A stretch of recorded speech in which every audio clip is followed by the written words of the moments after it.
I'm one of the coaches here with Health Check 360, and we are going to get rolling. So, today's webinar, we're going to talk about Alzheimer's and dementia and kind of go over some lifestyle behaviors that will impact reducing your risk for these types of diseases and disorders later in life. So we're going to talk about Alzheimer's, just a basic overview of what it is. We're going to talk about how exercise can impact your risk. We're going to go over some nutrition tips to lessen your risk of Alzheimer's and dementia. We're going to talk about how stress affects these things. And then we're just going to go over 10 warning signs that the Alzheimer's Association uses to hopefully promote early detection of these types of things. So dementia is just a general term for decline in mental ability that is so severe that it interferes with your daily life. It's not a specific disease. It's just a collection of symptoms. Alzheimer's is the most common form of dementia, and that accounts for 60 to 80% of those cases. One thing we want to stress is that this is not a normal part of aging. It's something that is definitely not inevitable. It's something that you don't have to, your fate is not signed and sealed. This is something that hopefully can be avoided. Currently, there aren't any cures. There are a lot of tips for prevention, like we're going to go over today. There are some ways to slow the symptoms when they do start to occur, but hopefully as time advances, this is becoming more of a mainstream conversation topic. There will be some cures to come. All right, so when we're talking about the preventative things that you can do, we're going to start with exercise today. And when it comes to Alzheimer's, the proof of the preventative effects of exercise is overwhelming. According to the Alzheimer's Research and Prevention Foundation, physical activity reduces your risk of developing Alzheimer's disease by up to 50%. Another small study from medicalnewstoday.com used participants that had mild cognitive impairment, which basically is just early memory loss associated with Alzheimer's disease. They had them complete a 12-week exercise program, which included walking on a treadmill at a moderate intensity. They did an MRI test before and after, and they found that there was a significant increase in the intensity of brain activity in 11 brain regions, the same regions that lead to the diagnosis of Alzheimer's disease. The best part of this study, I think, was that it was just moderate exercise, 150 minutes each week. That's 30 minutes, 5 days each week of exercise where you get your heart rate up just a little bit, just moderately. I could give you about 50 more results of studies that show the benefits of exercise with regards to Alzheimer's, but let's just get to what you can do to start on the path of prevention. If you haven't done exercise in a while, make sure you start slow. If you need to, just start incorporating some activity into your daily life. Take the stairs instead of the elevator, park further away from the parking lot, stand up and walk around when you're talking to someone on the phone, or get some steps in during commercial breaks when you're watching TV. Once you have talked to your doctor and are ready for some consistency, aim for that 30 minutes, 5 days each week. You don't have to do the full 30 minutes at one time. You can break it up into 15 or even 10-minute increments, as long as you're getting your heart rate up to at least the point where you can still carry on a conversation, but you wouldn't be able to sing. That's kind of the definition of moderate activity. Getting in some strength training can also increase those odds of preventing or delaying Alzheimer's as well. So you can add in some push-ups, sit-ups, squats, use equipment that you have, or go to a local gym. You want to go for at least 2 to 3 sessions of strength training each week if possible. And you can use those as that 30 minutes as well. As long as you're getting that heart rate up, it doesn't matter what you're doing. Don't forget about balance and coordination exercises either. Head injuries from falls can significantly increase your risk of Alzheimer's. And it's not just when you're older. An injury at any point of your life can increase that risk. That also includes repetitive injuries with hits to the head like soccer, football, or just a one-time incident of a fall. So you may want to think about adding in some things like yoga, tai chi, or use balance balls to help to include that in your routine to help your balance. And then make sure you're protecting your head with everything. Wear helmets when you're on your bike or your motorcycle, wear seatbelts when you're in the car, and make sure your kids are doing the same thing as well. Let's go to the next preventative tip, mental stimulation. Staying mentally active seems pretty obvious when you're trying to prevent Alzheimer's or dementia. If you don't use it, you lose it. You need to use your brain on a daily basis, which we do, but there's little tips that you can do to increase the activity that you're doing. Similar to working out a muscle to make it stronger, you need to keep challenging your brain to keep it working like it should. Here are a few options to use daily to keep that brain sharp. Do some memorizing. Memorize states and capitals, presidents, whatever you can think of, something that you maybe have not looked at before, something that you can use to memorize to keep that brain sharp. Learn something new, musical instrument, foreign language, read a book about something you are familiar with. The more novel the subject, the more beneficial it is to your brain. Search the internet. Yep, that's what I said, surf the web. A study from UCLA found that doing an internet search can be a good way to build cognitive strength because it uses neural circuitry that's not activated when reading, and that it ignites almost 3 times more brain activity when you use in regular internet users. So take time each week to search something. Find some information on your family history, catch up on the latest celebrity gossip. It doesn't matter what it is, it'll still build your brain. Change up your routine is another option. Drive a new way to work, do something with your non-dominant hand, change how your desktop is arranged so you have to think a little bit more. These things create new brain pathways which adds to the overall strength of your mind. Another thing, play games. Board games, card games, crossword puzzles, Scrabble, Sudoku, brain teasers, the list goes on and on. All of these things are a great mental workout that builds your brain. And actually we're going to play a game right now. So I want everyone to either grab a pen and paper or open up a Word document if you're in front of your computer. I'll give you a couple minutes here, and then I'm going to, or a couple seconds I should say, I'm going to give you a phrase, and then I'm going to give you 1 minute to create as many new words as you can from that phrase. All right, so I'm going to give you another couple seconds to get ready. All right, here we go. Here's your phrase. You have 1 minute.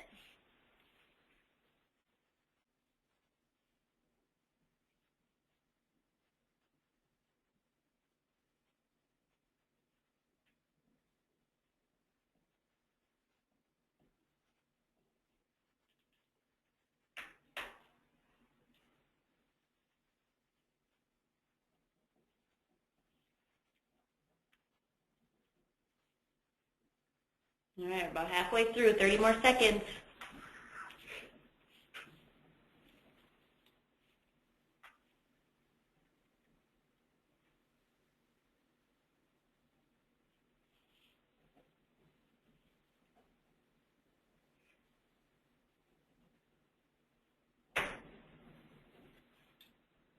Ten more seconds.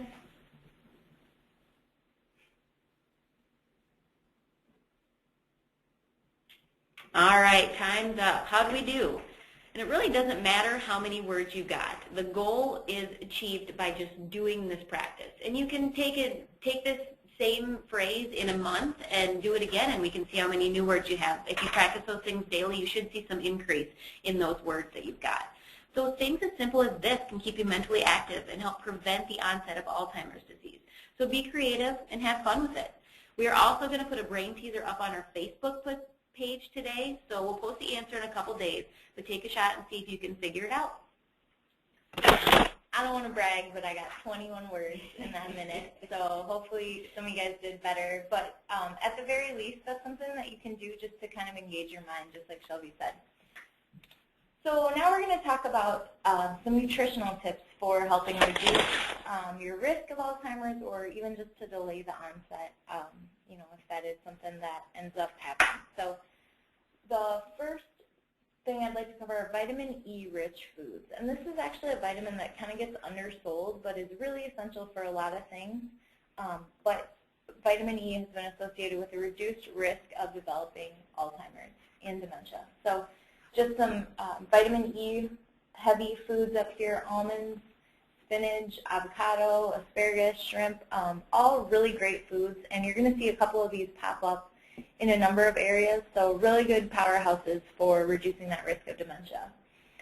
Trying to incorporate fish at least once weekly, more if you like it. Be careful, you know, some people are more sensitive to mercury levels than others. They are finding that there is mercury is found in a lot of other sources than our fish. It's probably one of the least common sources to actually up our exposure to that mercury. So don't be too worried about that, but do some research. You know, if you can get wild-caught fish rather than farms, that's always better. But even just including that fish once weekly has been shown a 60% less likely chance to develop Alzheimer's. So really good benefits there. Omega-3 fatty acids, and these are kind of coming more into people's awareness. It's kind of a new buzzword, but they've been shown to aid in memory improvement and motor coordination. So both of these are really important as we fight age-related mental decline. So again, you see shrimp and salmon on this list, cauliflower, Brussels sprouts, flax seeds, leafy greens in general, like the Swiss chard, the spinach, the Brussels sprouts, cauliflower, even though it isn't green, it's got those same properties. So those are going to be really beneficial kind of across the board for you. And then antioxidant-rich foods, antioxidant, kind of a buzzword, but those are just nutrients that help the body to combat toxic cells. So they help in fighting inflammation, they help to make your brain cells function more smoothly, so obviously really important when we're talking about mental health as we age. Blueberries, or pretty much any other berry, are nutritional powerhouses, and they're loaded with antioxidants. They've got a lot of fiber, they have a high water content, and they're delicious, so they're really a good addition to your diet. Some people recommend having a cup of berries daily. At the very least, try to have them a few times a week if you can. Frozen is just fine. I know during the winter berries can be kind of expensive, so look for frozen berries, stock up on those when you have a chance. It's really, really beneficial. Any of your colorful fruits and vegetables. The wider the range of colors you see on your plates every day, the more nutrients you're getting. So don't be afraid to kind of branch out. If you're used to green peppers, maybe incorporate some red or yellow peppers, things like that. Speaking of peppers, one of the best sources of vitamin C, which is also really helpful in warding off dementia and Alzheimer's. So what vitamin C does in your brain, it helps to make certain neurotransmitters. Basically what that means, neurotransmitters carry our thoughts, feelings, and commands around our brains. And it also helps produce serotonin, and that's directly related to our mood, our sexual desire, appetite, sleep, memory, learning, temperature regulation, and even some of our social behaviors. So especially as we're looking at Alzheimer's and dementia, vitamin C is responsible for some really important behaviors that we have. So some great sources, like I said, those peppers, broccoli, again, there's that leafy green, which is going to be a source of all kinds of things. Kiwis are a great source. You know, typically we just think oranges, but there are a lot of others out there that you can incorporate. One thing to help you absorb that vitamin C, if you've joined us on some of our past webinars, you know that it's helpful to combine it with some healthy fats. So if you're having a salad with some of these vegetables, maybe having some olive oil on there just to help your body absorb that vitamin C and really get the full effect of it. Turmeric is a spice that's found in curry, and this has also been shown to help prevent Alzheimer's, especially when it's combined with vitamin D3. It helps your immune system get rid of the plaque that is in the brain that's associated with Alzheimer's. So a good spice to incorporate on a daily basis if you can, but at least, you know, try to experiment with some new flavors, get that in your repertoire. Coffee. So a lot of people get really excited when we talk about any health benefits associated with coffee. People love their coffee. Really, it was just the higher blood caffeine levels are shown to delay the onset of Alzheimer's. But this isn't a free pass to get crazy with caffeine intake. The studies used 3 cups of coffee as kind of the max average. If you're going to have caffeine, though, coffee or tea that you brew at home is the best. You want to avoid the added sugars and all the added chemicals of energy drinks, sodas, or other sweetened beverages. So stick to coffee or tea. You know, if you have to add anything, try to keep it on the minimal size, maybe just a little bit of non-fat milk or almond milk. Just be really careful of what you're putting into your tea or coffee. And then chocolate, maybe even more exciting than coffee. But before you get too excited and start breaking out the Hershey's Kisses, just want to stress that it does mean dark chocolate. And you really want to look at the ingredient list. So, you know, we've talked in past webinars, a lot of people jump on these kind of health-promoting food bandwagons and start to manipulate the consumers. So you want to look for something that is at least 70% cocoa, or more. And cocoa should be the first ingredient.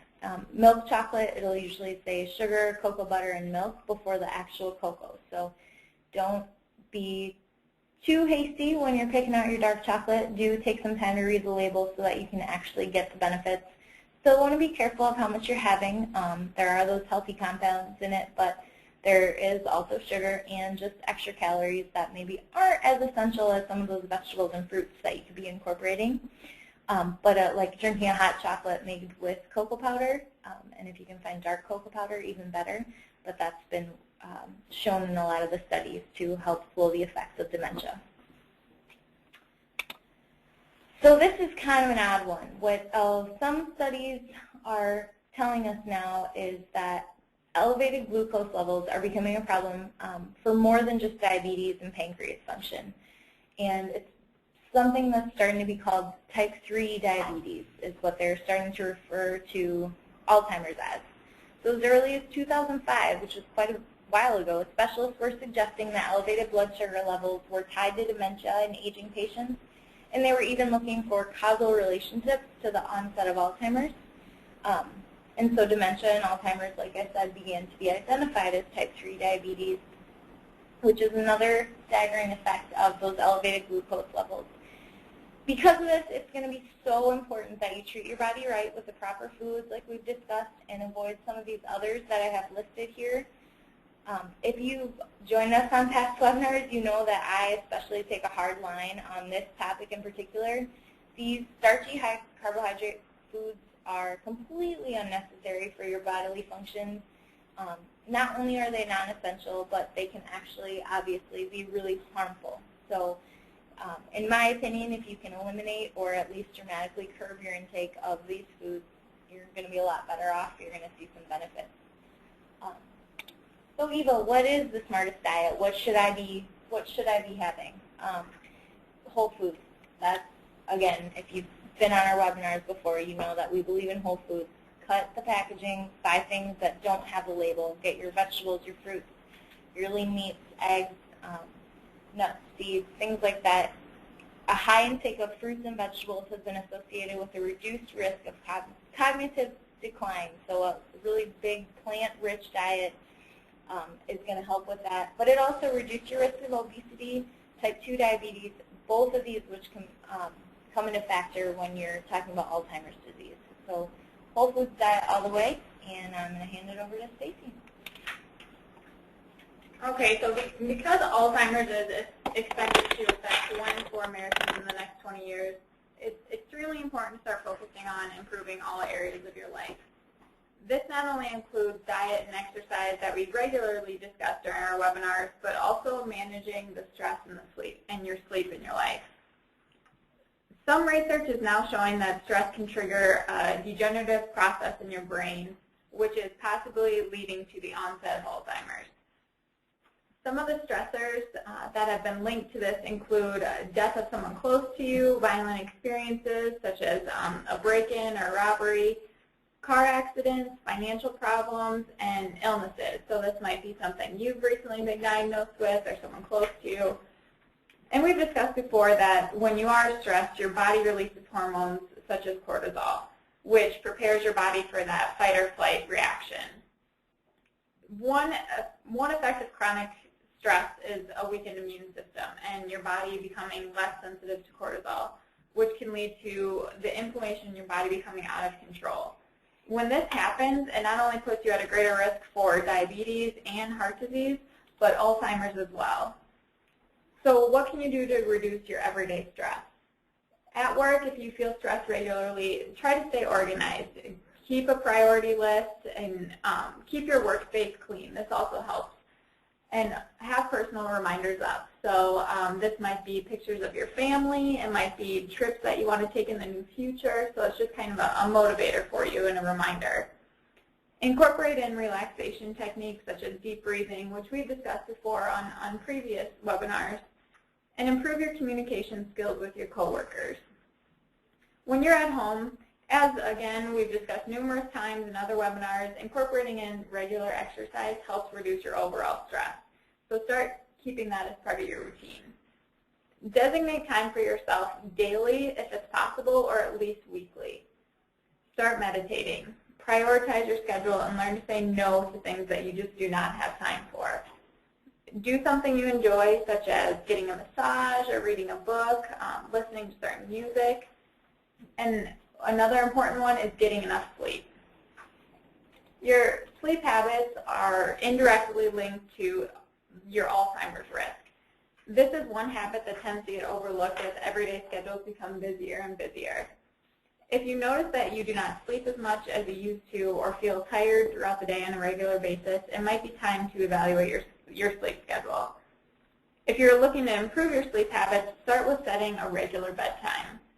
Choose a time when you normally feel tired to prevent any tossing and turning throughout the night or when you're just trying to get to sleep. And make slow adjustments to your routine by adjusting your bedtime 15 minutes earlier or later each day, and try not to break this routine even on the weekends. Wake up at the same time every day. If you're getting enough sleep, your body and your mind should actually wake up naturally without an alarm clock. If this is the only way that you can currently wake up, it's probably a good idea to start going to bed earlier.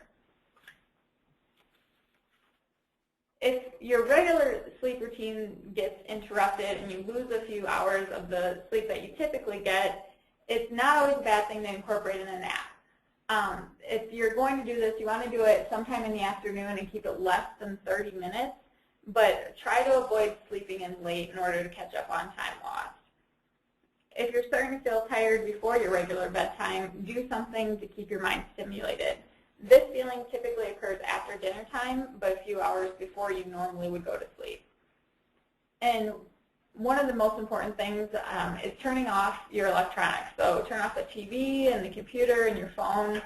All of these things stimulate your mind late at night, but it also reduces your melatonin production, which is what regulates your sleep cycle.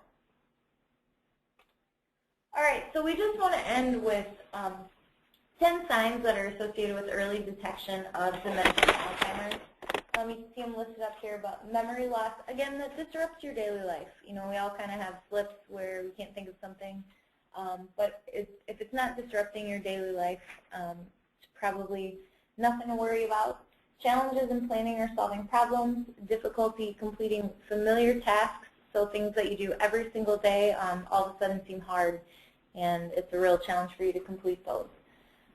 Trouble understanding visual images and spatial relationships, confusion with time or place, that's a big one with Alzheimer's patients, not being sure maybe even what year it is, but sometimes not knowing the day, not knowing what's going on at that point. New problems with words and speaking or writing, so things that have always come naturally to you. Misplacing things and losing ability to retrace steps. So we lose stuff all the time. We're all really busy. Everybody multitasks, and so it can be hard, you know, if you don't make that memory and commit where you put something to find it again. But a lot of us can go back and say, okay, when was the last time I used that? So it's the inability to do that. Decreased or poor judgment, withdrawal from work or social activities. You know, we all need a little alone time, but if it starts to become dramatic and, again, affect your daily life, take note of some of these.